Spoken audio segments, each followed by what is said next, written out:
Centro de Estudos Ubaldianos, Brasil. Nosso objetivo é estudar as obras de Pietro Ubaldi.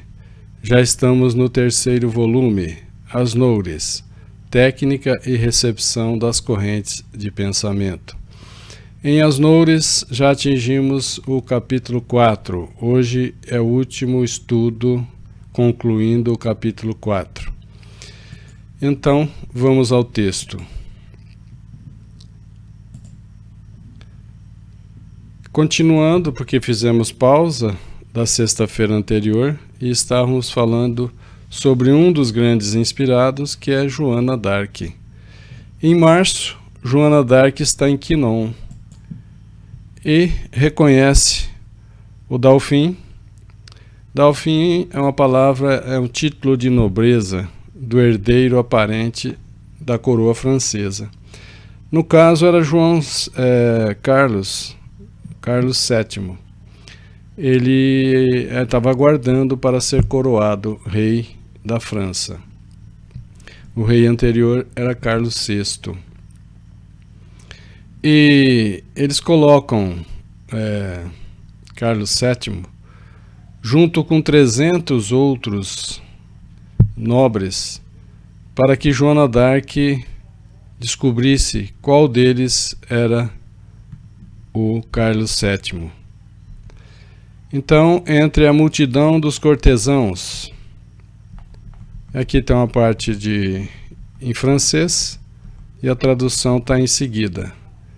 Pelo aviso da minha voz, que me revelou. Isso consta no processo que foi movido contra Joana d'Arc. Quando eu vi o rei pela primeira vez, lá estavam mais de 300 cavalheiros, sob a luz de 50 archotes, 50 tochas acesas, sem contar a luz celeste, a luz que ela via quando ouvia as vozes. Raramente recebo revelações sem que haja manifestação de alguma luz, de alguma claridade. Também está no processo. Também raramente ouço sem que perceba também uma claridade.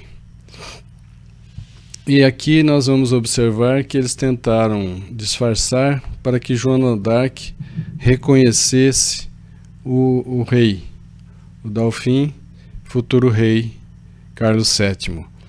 Como a Joana d'Arc era inspirada e ouvia as vozes, claro, ela nunca tinha visto o rei, mas as vozes de Santa Catarina e de Santa Margarida conduziu Joana até o rei Carlos VII.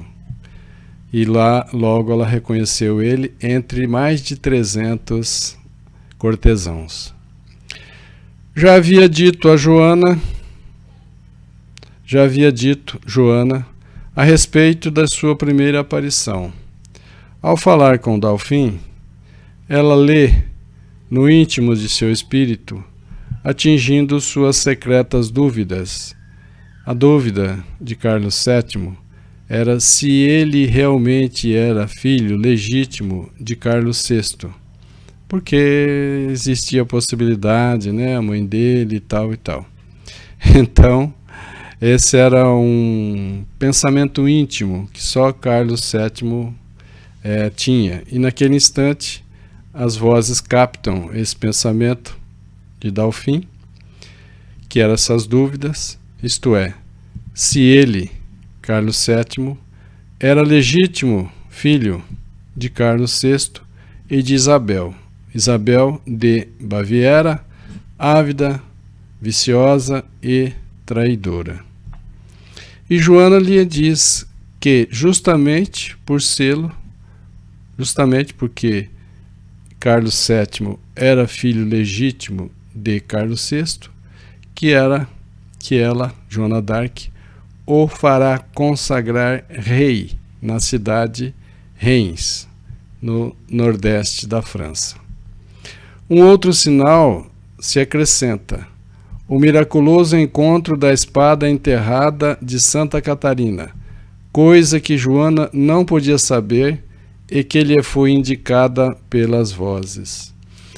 Então, o primeiro sinal de que Joana d'Arc as vozes vinham de Deus, é que ela reconhece o futuro rei Carlos VII entre mais de 300 cortesãos.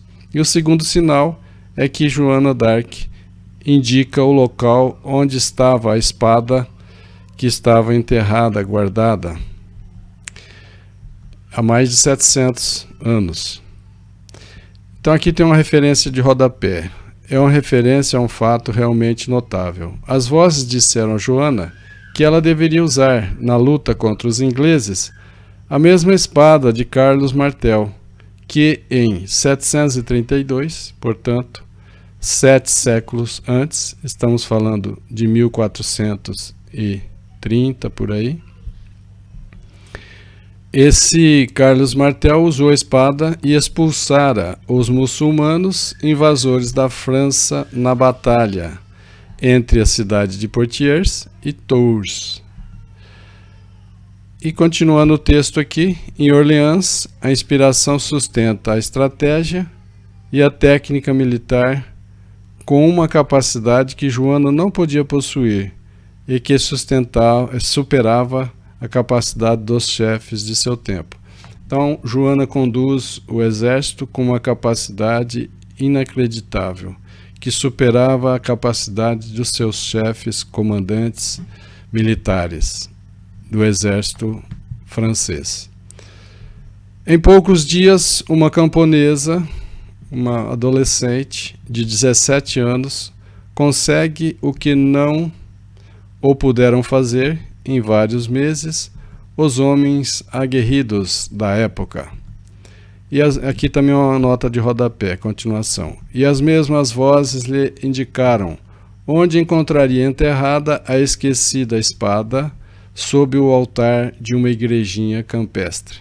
Então esse é o sinal também indicando que Joana d'Arc ouvia essas vozes que indicaram onde estava enterrada a espada. Sobre o fato diz também o autor, filósofo Leon Denis, francês, que foi grande amigo de Allan Kardec. Também foi em Tours que a intrépida menina Joana d'Arc recebeu seu equipamento militar, a espada e a bandeira. Também então Leon Denis cita isso em sua obra. Segundo suas indicações, um armeiro, aquele que construía armas da cidade, foi procurar a espada que Carlos Martel depositara em Santa Catarina de Fierbois.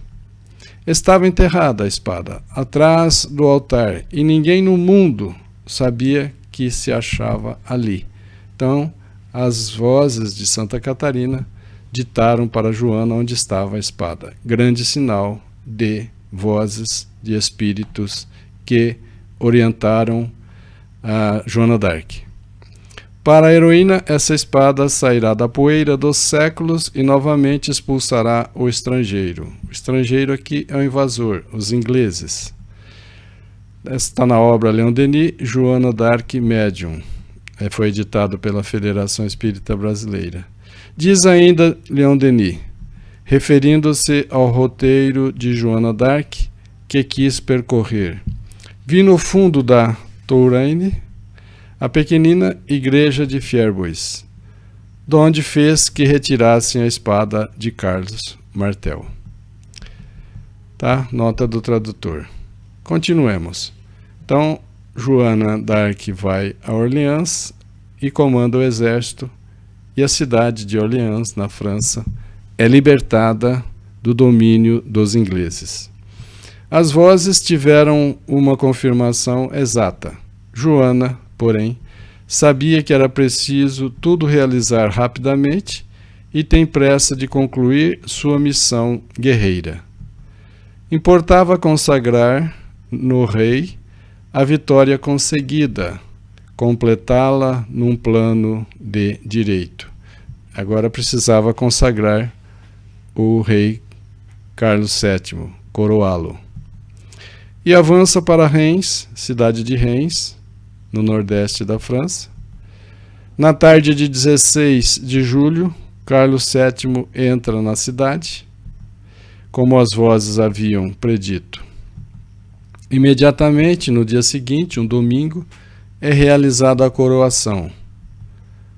E Joana d'Arc diz para o rei Carlos VII: Gentil rei, acaba de realizar-se a vontade de Deus, que queria se levantasse o sítio de Orleans, vos conduzisse a esta sagrada cidade de Reims para receber a santa consagração, mostrando desse modo que sois o verdadeiro rei, a quem o reino da França deve pertencer. Isso também está no processo que moveram contra Joana d'Arc. A França estava salva. As vozes que haviam atingido seu primeiro objetivo já não têm, por algum tempo, a precisão e a potência que tinha lá na cidade natal de Joana d'Arc, na cidade de Domremy. Então as vozes, em alguns instantes, elas calavam-se, silenciavam-se, não tinha a precisão e aquela potência para expressar as ordens. De fato, com que proveito se o seu objetivo é outro? O objetivo das vozes, Santa Catarina, Santa Margarida, São Miguel Guerreiro, o objetivo dessas vozes é outro. A Pucela, também um nome a Joana d'Arc, a Pucela Joana d'Arc havia despertado a alma nacional da França. O esforço francês por ela preparado avançará e libertará sua pátria, a França. Todas as suas profecias se cumprirão. O ânimo do rei Carlos VII ressurgirá e 4 lustros, 4 quinquênios mais tarde, a França será livre. Ou seja, 4 vezes 5 anos dá 20 anos. Isso estava em torno de 1930, com mais 20, 1430, mais 20, 1450. E realmente a França libertou-se do domínio francês em 1453. Então também essa previsão, essa profecia se cumpre, né?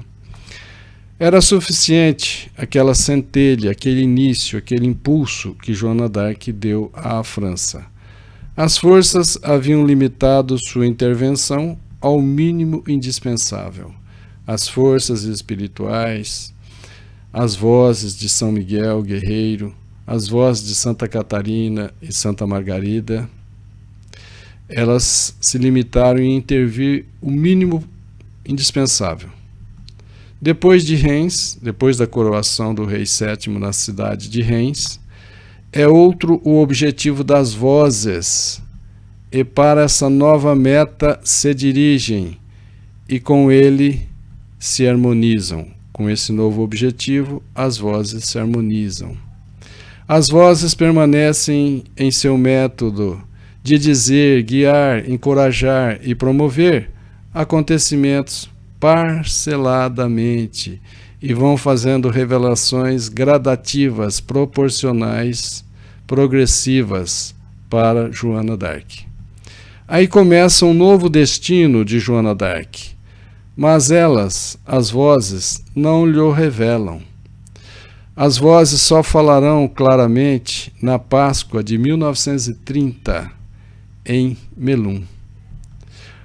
As vozes falaram claramente para Joana d'Arc, um pouco mais clara sobre o destino de Joana d'Arc. O seu destino de Joana d'Arc sobe lenta e inadvertidamente dos triunfos humanos, dos triunfos nas guerras, aos triunfos divinos. Já não se trata da salvação da França. A França já estava encaminhada para a salvação.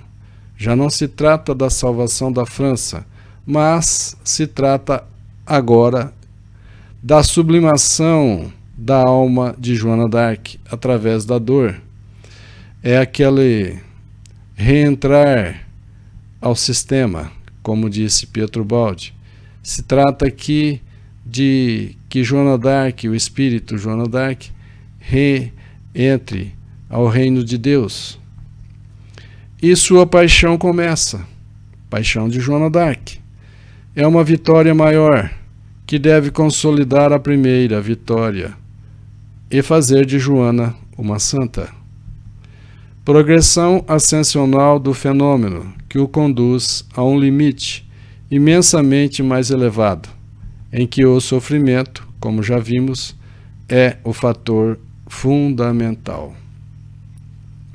Essas grandes almas passam por provas doloridas, difíceis, e a dor é sempre um fator fundamental no amadurecimento moral das grandes almas.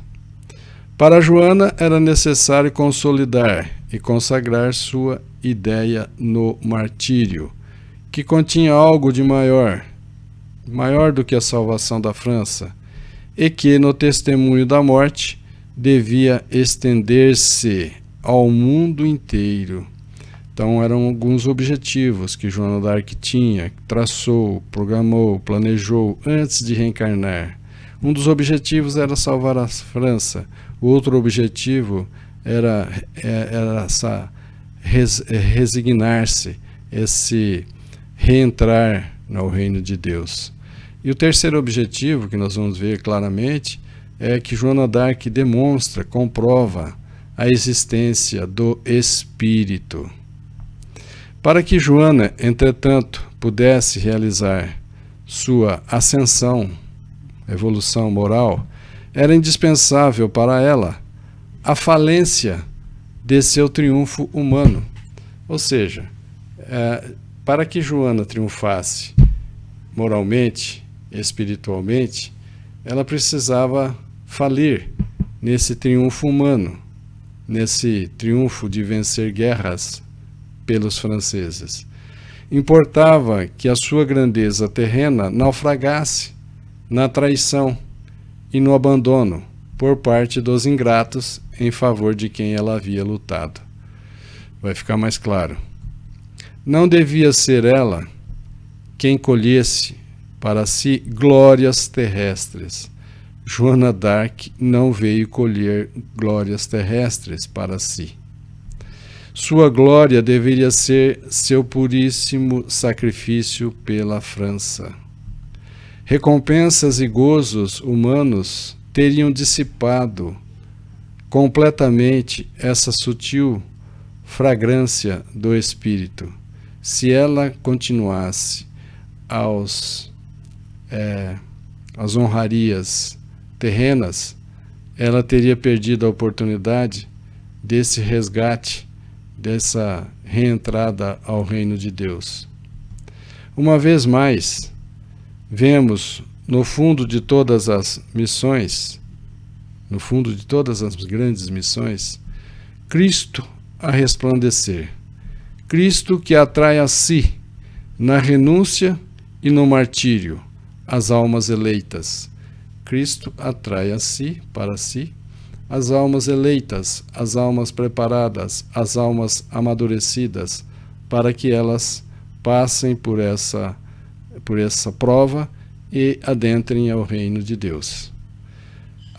Existe, pois, um desenvolvimento lógico no íntimo progredir do fenômeno. O primeiro desse desenvolvimento lógico, cuidado das forças superiores, foi assim despojar a Pucela, Joana d'Arc, de todos os triunfos humanos. Ela não poderia ficar agarrada, apegada a esses triunfos humanos, que naturalmente estavam para envolvê-la, ameaçando seu triunfo maior, que é renascer em espírito. Importava avançar ainda mais. As vozes, porém, guiam com delicadeza, sem esmagar o espírito de Joana d'Arc, com uma perspectiva imediata, demasiadamente vasta, que o desoriente, que excite revolta ou temor. As vozes vêm dosando as revelações para Joana d'Arc, porque se as vozes revelassem desde o início que Joana d'Arc iria ser queimada na fogueira, ela despertaria o temor em Joana d'Arc. E essa preocupação atrapalharia toda a missão que Joana d'Arc realizou. Elas, as vozes, o encaminham para a inevitável estrada, conservando-se sempre presentes, embora às vezes pareçam ausentes, mas apenas usam a inteligente estratégia do silêncio. As vozes que orientavam Joana d'Arc, principalmente São Miguel, Santa Catarina e Santa Margarida, essas vozes faziam silêncios em certos períodos, mas não estavam ausentes. Elas voltavam a falar quando era necessário. Era uma estratégia de manter, é uma estratégia inteligente de manter esse silêncio para deixar Joana d'Arc decidir, para dar a liberdade a Joana d'Arc, para respeitar o livre-arbítrio do espírito Joana d'Arc. Na vida eterna de Joana, era chegada a hora da grande vitória e importava afrontá-la, ir de frente, com uma grande prova, porque essa é a lei das almas maduras. Então, na vida eterna de Joana d'Arc, que nós vimos também que ela é a reencarnação de Judas Iscariotes, conforme está descrito na obra de Humberto de Campos, ditada para Francisco Cândido Xavier, conforme está lá nessa obra, lá na obra revela que Judas Iscariotes tem a última reencarnação com o nome de Joana d'Arc. Até o fim das vozes, já citei essa obra e mostrei também o volume onde ela se encontra, no capítulo 5, né? Até o fim, as vozes usam a piedade do mistério, ou seja, não falar tudo, dosar o que revela. Até o fim, as vozes usam a piedade do mistério, fazem-na, Joana, entrever a libertação, entendida, porém, num sentido espiritual, não lhe revelando que horrível morte a esperava Joana d'Arc. Justamente a morte que ela mais temia, ser queimada na fogueira, porque foi julgada e condenada como feiticeira, bruxa. Falam-lhe as vozes para Joana d'Arc, mas suavizam os caminhos da dor, não revelam tudo. O alto, diferentemente dos planos inferiores, conhece essa piedade, e se não pode evitar o sofrimento, se não podem evitar a forma como Joana d'Arc vai desencarnar, é porque este modo de desencarnar é parte essencial e integrante da ascensão que o mesmo alto deseja por ser o caminho da felicidade. Então, as vozes não poderiam alterar o destino de Joana d'Arc. Em alguns momentos as vozes faziam silêncio e deixavam a Joana d'Arc a decisão. Quantas coisas sutis e profundas nos ensina esse ponderado avançar das vozes pelos caminhos do Senhor. Somente quando a alma adquiriu a força de olhar face a face, de frente, o martírio, é que as vozes falam mais claramente. Então, nesse período de amadurecimento moral, espiritual de Joana d'Arc, as revelações de suas vozes vão deixando mais claro, à medida que Joana d'Arc tem coragem, tem forças, tem compreensão para olhar para encarar o martírio de desencarne na fogueira, frente a frente, face a face. Ela vai se encorajando e se acostumando com esse tipo de desencarne, com esse martírio. Quando Joana foi capaz de compreender o verdadeiro sentido da sua libertação, só então as vozes lhe disseram. Então, quando Joana compreendeu qual era o sentido da sua libertação, que não era uma libertação física, não era sair da cadeia dos homens, mas era uma libertação espiritual, aí sim as vozes, principalmente das duas santas, lhe disseram: Joana, encara tudo isso com bom ânimo. Não te preocupes com teu martírio. Entrarás finalmente no reino do paraíso. Entrarás finalmente no reino de Deus, ou na nomenclatura da obra de Pietro Baldi, reentrarás no sistema. Sairás do antissistema e entrarás no sistema. E isso porque o significado profundo do fenômeno que estamos estudando se acha na evolução do espírito, no trabalho de sua potencialização, que lhe permita, como vimos nas florinhas de Frei Francisco de Assis, levantar voo para superiores planos de vida. Existem obras sobre Francisco de Assis e uma delas é Florinhas, de Frei Francisco de Assis. Vejamos, porém, mais de perto os acontecimentos. Vamos ver mais de perto o que está acontecendo com Joana d'Arc. Depois de Reims, depois da coroação do rei Carlos VII na cidade de Reims, a estratégia de Joana é deixada aos seus recursos humanos. As vozes silenciam, as vozes deixam de comandar, deixam de ditar o que fazer a Joana. E então Joana tem que usar seus recursos próprios, seus recursos humanos limitados, de uma adolescente. Ela, Joana, havia trabalhado no baixo mundo humano, que é da guerra, e é lei que esse mundo devesse reagir, e reagiu. Ela, Joana, havia triunfado demais e não poderia deixar de excitar o ciúme e a inveja de muita gente. Esses triunfos de Joana comandando os exércitos franceses despertou ciúme e inveja em muita gente, inclusive em comandantes militares. A grandeza a isolava. Os níveis de consciência humana comuns são baixos e os homens não sabem aliar-se senão por interesse. Raramente os seres humanos se aliam por um ideal.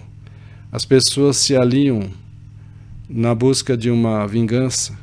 Isso é com muita facilidade. Os seres humanos se unem, se alinham e se aliar-se para um objetivo, por exemplo, de vingança. Mas é muito difícil os seres humanos se alinharem, se unirem para um objetivo coletivo de interesse da comunidade. Então Joana, como despertou ciúme e inveja em muita gente, agora esse mundo de expiações e provas reage contra Joana.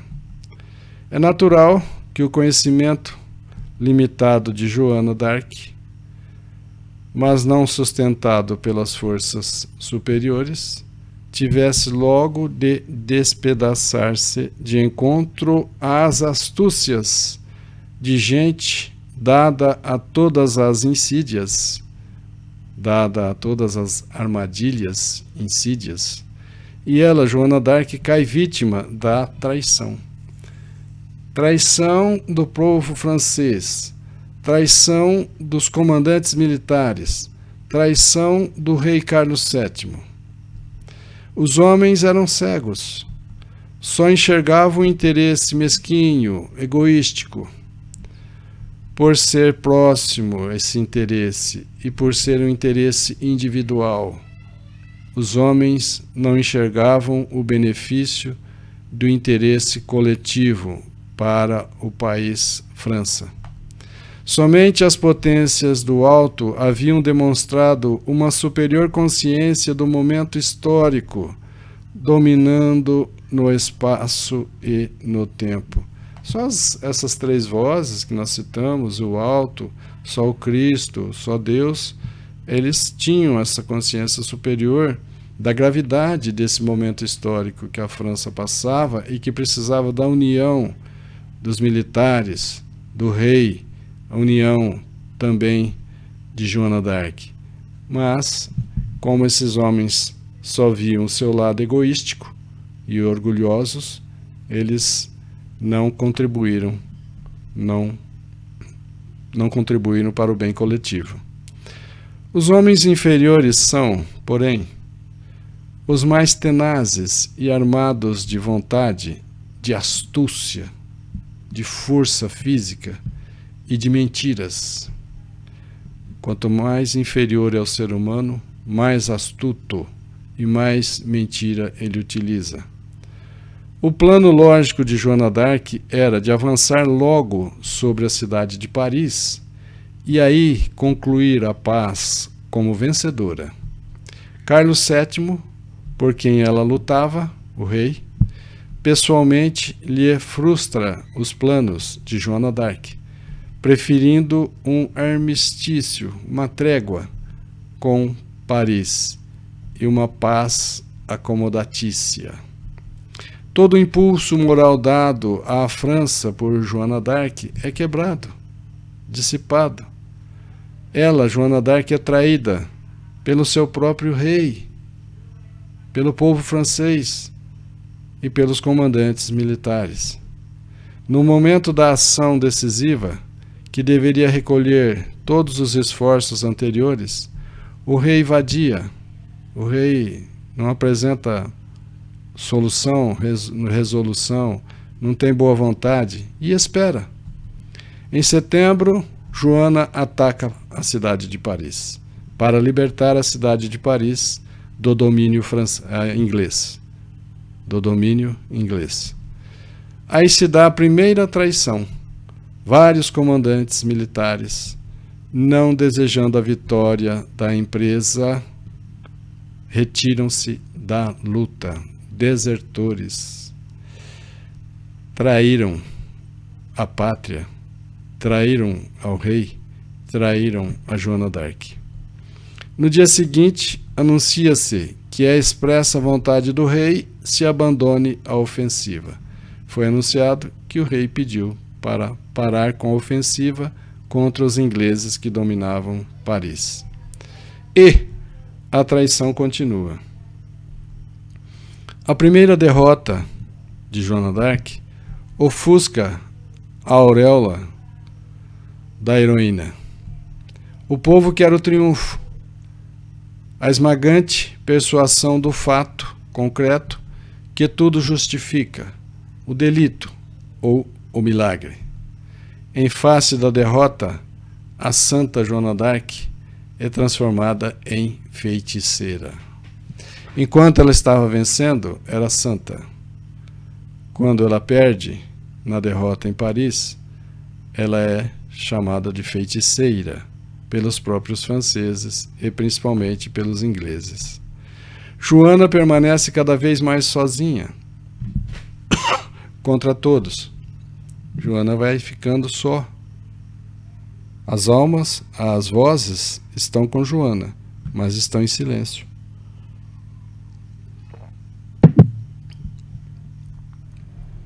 O rei não quer senão mandriar, não quer se esforçar, o rei não quer trabalhar, não cuida de Joana, d'Arc. O rei sonha a paz. Naqueles tempos, ninguém desconfiava das demolidoras hipóteses do materialismo. Uma das hipóteses do materialismo é que Joana seria louca, se fosse hoje. Hoje, Joana estaria entre os loucos. Mas, naquela época, só poderia ser uma feiticeira ou santa. Para os franceses, enquanto lhe foi útil com suas vitórias, Joana d'Arc era naturalmente uma santa. Para os ingleses, por ser inimiga de seus interesses, Joana d'Arc era uma bruxa, tese que lhes foi querida e que farão triunfar. Os ingleses apresentam o processo contra Joana d'Arc para tentar provar que ela seria uma bruxa. As nações, como os homens, ou seja, a coletividade como o indivíduo, acreditam que Deus esteja sempre do seu lado, que imaginam ser sempre o lado do direito e o lado da justiça. Tanto nações como homens pensam que estão do lado do direito e da justiça e que Deus está com eles. O pior foi que, por inveja, os franceses, desde a primeira derrota, começaram a considerar Joana d'Arc feiticeira, apertando em torno dela um círculo total e fatal que finalmente a estrangulará. Será julgada e condenada à fogueira. Entretanto, se os séculos se recordam daquele tempo e de todas aquelas personagens insignificantes, é somente em virtude da heroína Joana d'Arc, perseguida, que eles quiseram esmagar. Só se lembra desse período por causa da heroína Joana d'Arc, grande e inspirada, porque os outros eram personagens insignificantes. Somente a dor, nunca a astúcia ou a força, cria as coisas eternas. A dor amadurece moralmente as almas. A dor faz com que desperta o amor. E sim, a dor e o amor cria as coisas eternas. Nunca a força bruta e a astúcia. Não, essas duas não criam as coisas eternas. A hora, porém, da maior traição se precipita. Chega a hora da maior traição. O destino tomou resolutamente um novo caminho e as vozes voltam a falar. As vozes que estavam em silêncio agora voltam a falar e orientar Joana d'Arc. Até então as vozes se haviam calado. Em face da derrota de Paris, silêncio. Quando caminhava para Paris, não tive revelações de minhas vozes. Está no processo. Diz Joana, não foi nem a favor nem contra a ordem de minhas vozes. Simplesmente as vozes não falaram. Está no processo. As vozes deixaram, pois, que seu destino, o destino de Joana d'Arc, de mártir, se cumprisse, que a traição que o condicionava o destino de Joana d'Arc prosseguisse. E não era difícil prever que no mundo de expiações e provas de homens terráqueos, principalmente dos anos do século XV, eram isso mesmo: egoísmo, orgulho, traição. E isso, naturalmente, conduziria Joana d'Arc ao seu destino. Assim também Cristo deixou Judas Iscariote por ocasião da ceia. Cristo liberou Judas para que ele decidisse, para que ele tivesse liberdade de escolha. E Judas, que pensava estar caminhando para a divulgação do Cristo, Jesus de Nazaré, Judas foi traído pelos doutores da lei, pelos sacerdotes do templo de Jerusalém. Judas foi traído, foi enganado e, consequentemente, Judas trai a Jesus de Nazaré. Veja que aqui tem essa citação, e lá na obra de Humberto de Campos mostra, fala sobre a reencarnação de Judas Iscariotes, que traiu Jesus, e agora, como Joana d'Arc, foi traída pelo rei, pelos comandantes militares e pelo povo francês. Existe, desse modo, um senso de fatalidade no destino que, uma vez fixado em suas causas, não mais se pode interromper. Uma comparação grosseira. Decide-se pular de um trampolim alto na água. Decide-se com liberdade. Mas uma vez pulado do trampolim, o salto está em andamento. Não é possível retornar, anular o salto. Ele vai se concretizar e vamos nos esbarrar na água de forma adequada ou não. As vozes encontram de novo a potência de Dom Remy. As vozes novamente têm a potência, têm a clareza, têm a precisão que elas tinham com Joana d'Arc na cidade natal de Joana d'Arc, Dom Remy. Numa nova curva decisiva da vida de Joana d'Arc. Na semana da Páscoa, quando me encontrava nos fossos de Melun, onde Joana d'Arc estava presa, foi-me anunciado pelas vozes, isto é, por Santa Catarina e Santa Margarida, que eu cairia prisioneira antes da festa de São João, e que assim deveria suceder, que eu não me surpreendesse, mas recebesse tudo de bom ânimo, porque Deus me ajudaria.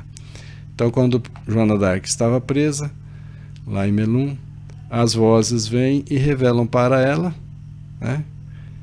Ela ainda não estava presa, né? Mas foi revelado que ela seria prisioneira, sim. Está no processo também, ela disse isso. Estávamos em abril de 1430. São um fato verificado esses períodos de silêncio das suas vozes. Parece que a voz se ausenta e se extingue. Todavia, no momento oportuno, ela, a voz, ressurge vibrante. Compreende-se então que ela, a voz, esteve sempre presente, guiando tudo, sem que se revelasse. Silêncios necessários que as vozes fazem, que fazem parte do plano diretivo, da estratégia dos repousos e dos retornos em que amadurecem os impulsos mais elevados. Joana, pois, deveria cair prisioneira. Estava esta a vontade de Deus. Requer-se uma nova aceitação, mas, ao mesmo tempo, se encoraja e se promete um divino auxílio que, depois de Orleans, vai operar o segundo milagre da inabalável firmeza de Joana até a fogueira. Vai se revelando progressivamente para Joana os fatos que vão acontecer com ela à medida que ela tem mais coragem e mais amadurecimento. De fato, Joana foi feita prisioneira em Compiègne por uma nova traição.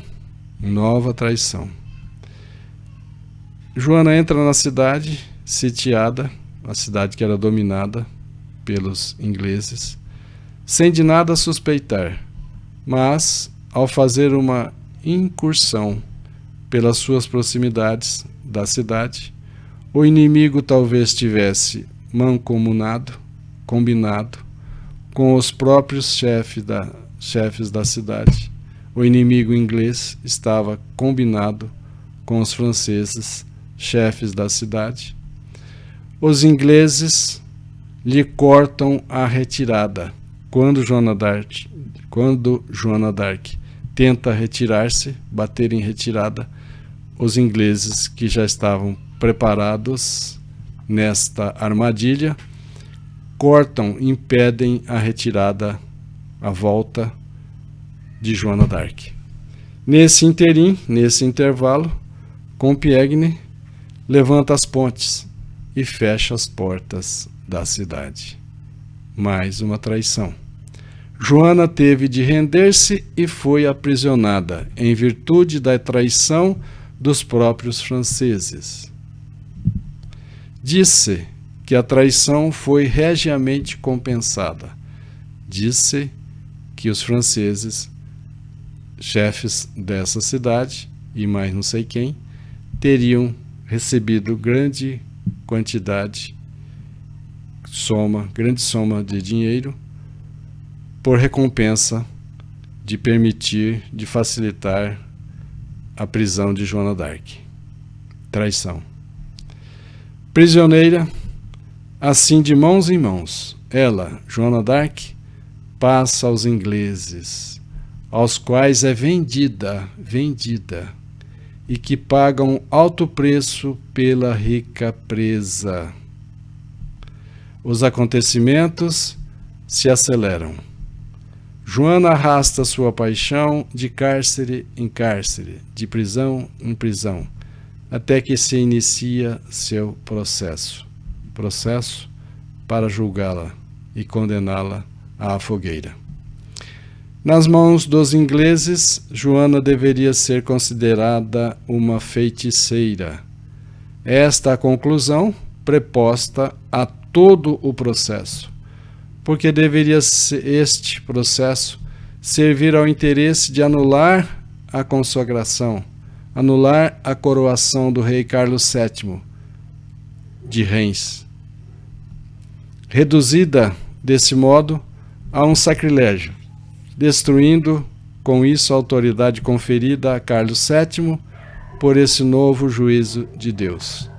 Os ingleses fizeram de tudo para que Joana renegasse as vozes, para que Joana negasse a Deus, para que Joana negasse a Cristo. Assim, os ingleses anulariam o processo de coroamento do rei Carlos VII. Na incerteza das vicissitudes humanas, o povo havia percebido essa milagrosa intervenção divina, que era garantia da legitimidade real. Entretanto, os 300 homens do processo, 300 homens entre juízes e etc., tão aguerridos em sabedoria, não compreendiam essa verdade elementar, que todas as suas astúcias e violências, se podiam aniquilar Joana, se podiam aniquilar o rei e se podiam aniquilar a França, não tinham poder de violentar Deus, tampouco não tinha poder contra aqueles por Deus, eram protegidos, isto é, ligados ao círculo das forças superiores da divindade. Esses 300 homens, esses ingleses, esses juízes, esse pessoal todo, não tinha a noção de que eles estavam contra a lei de Deus e que não venceriam, porque contra a lei de Deus não há possível, porque todo aquele que se alinha à lei de Deus é protegido pela lei de Deus. Joana d'Arc se alinhou à lei de Deus e estava sendo protegida pela lei de Deus. E os juízes e esses 300 homens não percebiam isso. Os juízes, ao buscarem o ponto de contato entre Joana d'Arc e Satanás, assinalaram, descobriram Ao contrário, o ponto de contato entre a santa e Deus. Os juízes ingleses queriam provar ligação entre Joana d'Arc e Satanás. E conseguem provar o contrário. O ponto de contato entre Joana d'Arc, a santa Joana d'Arc, e Deus. Contra ela, contra Joana d'Arc, foram utilizadas as palavras de São Paulo, Paulo de Tarso. Sua perseverança foi considerada pecado de orgulho. Melhor não poderia ser, melhor não se poderia mentir contra Joana d'Arc. Melhor não se poderia mentir. Não obstante, tanta dialética, tanta pompa de encenação judiciária, tanta fúria de força e astúcia, não puderam cancelar uma sílaba da simples e sublime verdade de Joana. Os juízes, os 300 homens ingleses, não conseguiram anular, não conseguiram cancelar uma só sílaba das palavras, das frases, da verdade sublime que Joana d'Arc trazia das vozes superiores a mando de Deus. Para destruir o que representava a salvação da França, para destruir a coroação do rei, os juízes procuraram aniquilar a heroína e a santa Joana d'Arc, pondo em seu lugar a figura de uma feiticeira. Queriam substituir a santa, dizendo que ela era feiticeira. Queriam substituir as vozes de Deus por ordens de Satanás. Importava inverter a situação e substituir Deus por Satanás. Pobres, míopes, homens, juízes, que não viam que essa inversão de valores era justamente o pedestal da grandeza da santa, porque era a condição de seu martírio. Eles, juízes, 300 homens, eram a força ignara que o alto utilizava para a vitória de Joana d'Arc. Na Idade Média, era fácil a acusação de feitiçaria, e os feiticeiros eram queimados em praças públicas. A atmosfera parecia estar saturada da ideia do demônio e, verdadeiramente, com todas aquelas mortes violentas e cruéis, com tantos ódios e vinganças, ela devia estar espiritualmente irrespirável, essa atmosfera, profundamente impregnada de emanações barônicas, ideias inferiores, emanações barônicas. Joana está sozinha, oprimida, privada até do conforto da religião. Não tinha acesso, não tinha consolo da religião. Sozinha, Joana, diante dos insultos dos carcereiros e dos ataques à sua pureza, onde ela foi violentada sexualmente. Sozinha, diante de uma terrível assembleia de juízes inteligentes e juízes de má fé, que tentavam por todos os meios arrancar-lhe a renegação de suas vozes, para terem assim o meio legal de condená-la e a forma da justiça fosse salva. Esses juízes inteligentes de má fé, astutos, tentavam fazer com que Joana d'Arc renegasse as vozes de Deus, para que então os ingleses anulassem a coroação do rei Carlos VII. E de qualquer forma, eles queriam mesmo condenar, queimar Joana d'Arc como feiticeira. Eles criam que aquela ilusão da forma pudesse bastar para sustentar um fato que era mentira e hipocrisia. As forças reais da vida, porém, depois se levantam e impõem a reabilitação. e impõe a reabilitação. Quando se compreenderão essas leis? Quando nós compreenderemos que existem leis no plano espiritual também, mais precisas que as leis do mundo da energia, mais precisas que as leis do mundo da matéria. Existem leis morais. No caso presente, estamos vendo, no entanto, a que extremo de injustiça pode chegar a justiça humana. A que extremo de injustiça chegou a justiça humana contra Joana d'Arc. E atualmente, a que extremos de injustiça chegam as justiças brasileiras. As vozes, porém, falavam com Joana, e ela respondia a todos, simples e sublime. Esta é a grande força, sem armas, a força do justo e do verdadeiro. Essa é a grande força de quem é justo, de quem é verdadeiro. Quando são iniciados certos caminhos, não mais se pode retroceder. É o pulo do trampolim que já está em percurso e não retorna. 2 dramas se desenrolam nesta última fase.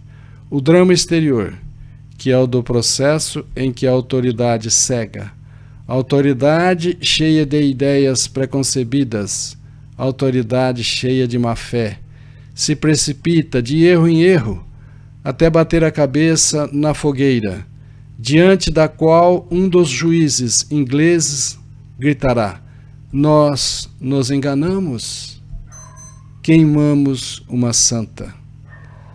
Os juízes ingleses chegaram a essa conclusão e um deles grita: nós nos enganamos, queimamos uma santa. O bispo Cauchon, juiz no processo de Joana d'Arc, e a quem Joana havia chamado a atenção, admoestado mais de uma vez, o bispo chorará.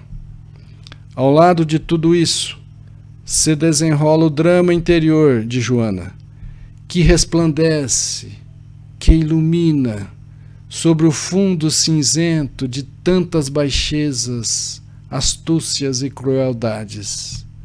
Nesse drama se agita a grandeza do céu e Joana, destruída, fulgura, replena da potência do infinito. Joana está sozinha, mas suas vozes estão com ela. Isso lhe basta. A unificação se completou em Vermont e não mais poderá romper-se, nem sequer na hora do Getsemane e do Gólgota. São liames, são laços que não se desatam no tempo e permanecem além da morte. As vozes são piedosas, amparam, não amedrontam. Prometeram a libertação e não mentiram, porquanto se referiam à libertação maior, a libertação da alma e não a libertação física da cadeia física de Joana d'Arc. Não, as vozes não tiravam de Joana d'Arc a esperança de uma libertação humana, para não a afligirem antes do tempo, para oferecer-lhe uma oportunidade de compreender seu novo esforço e amadurecer gradativamente para a grande ideia do martírio. Busca a fuga, espera a salvação material, e essa interpretação lhe é deixada como uma doce piedade que mitigue sua paixão.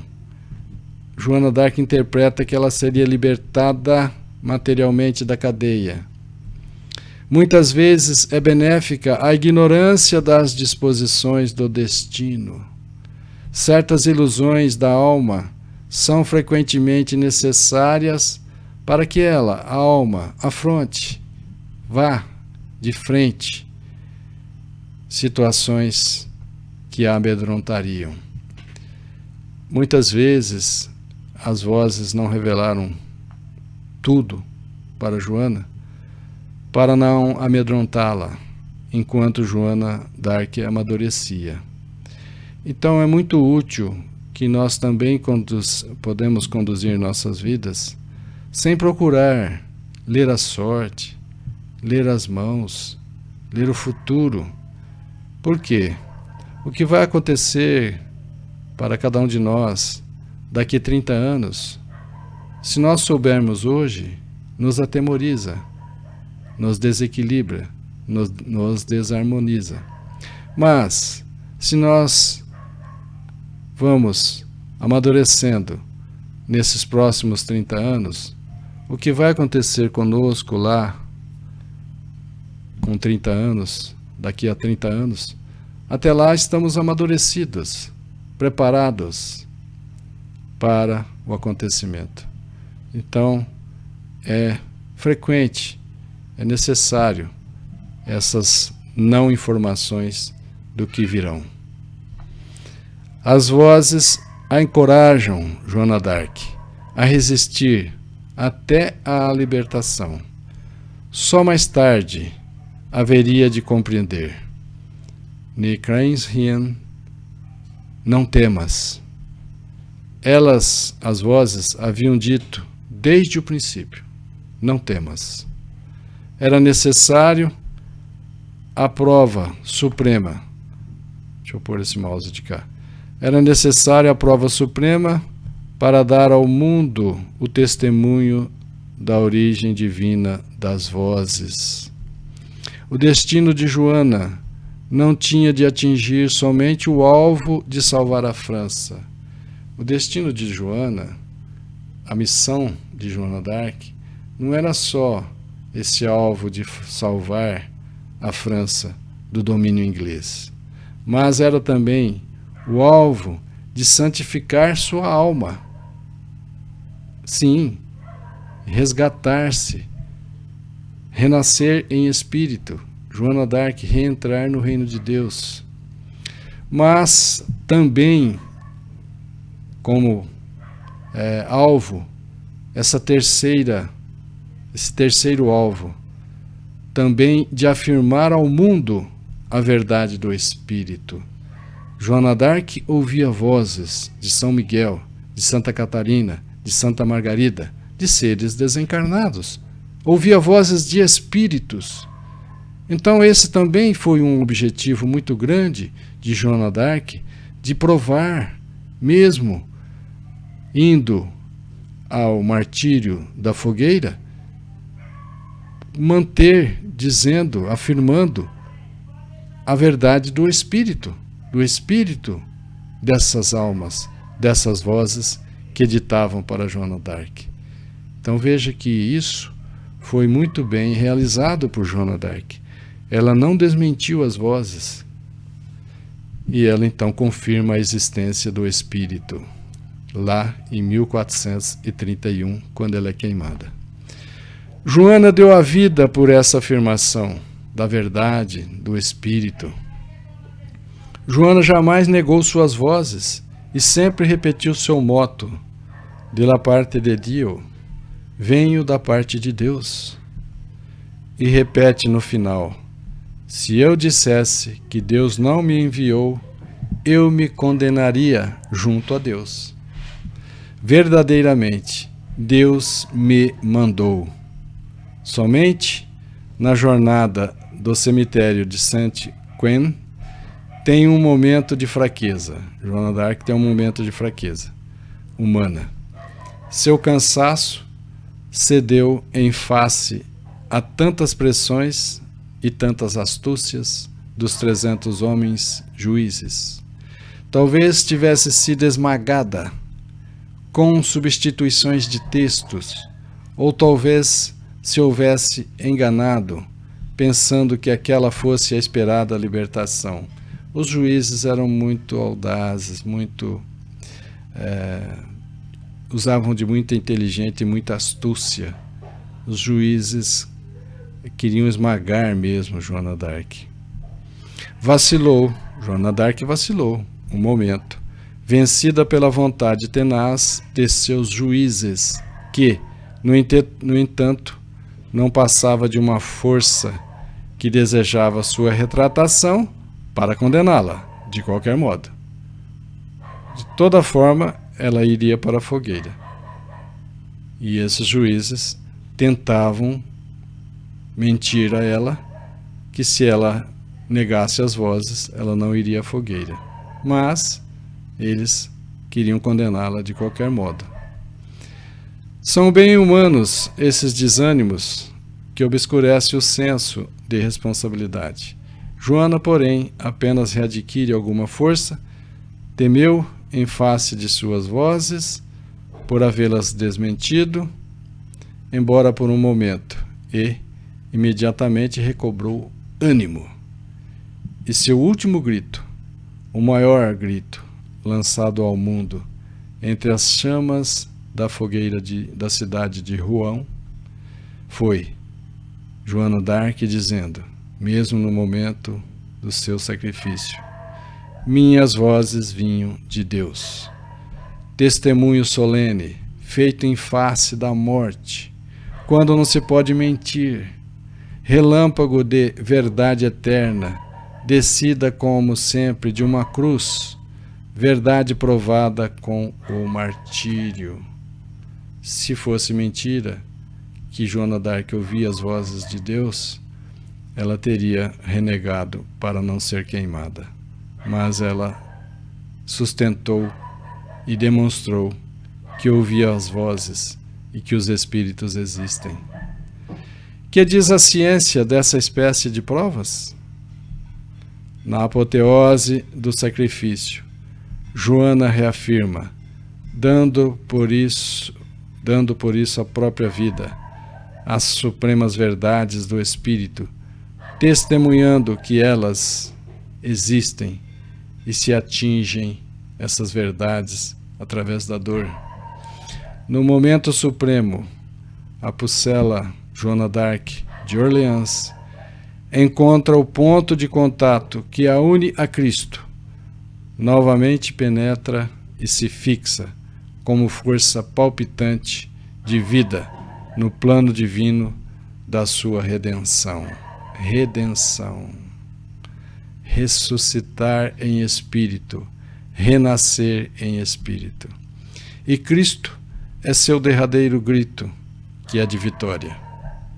Jamais na história da humanidade terrena, como neste caso, as forças do espírito desceram tão perto da terra e numa luta corpo a corpo, tão resolutamente se impuseram aos acontecimentos humanos. É uma exceção o caso dessa grande inspirada Joana d'Arc. As forças do espírito desceram bem próximo à terra, nessa luta corpo a corpo, e impuseram aos acontecimentos humanos.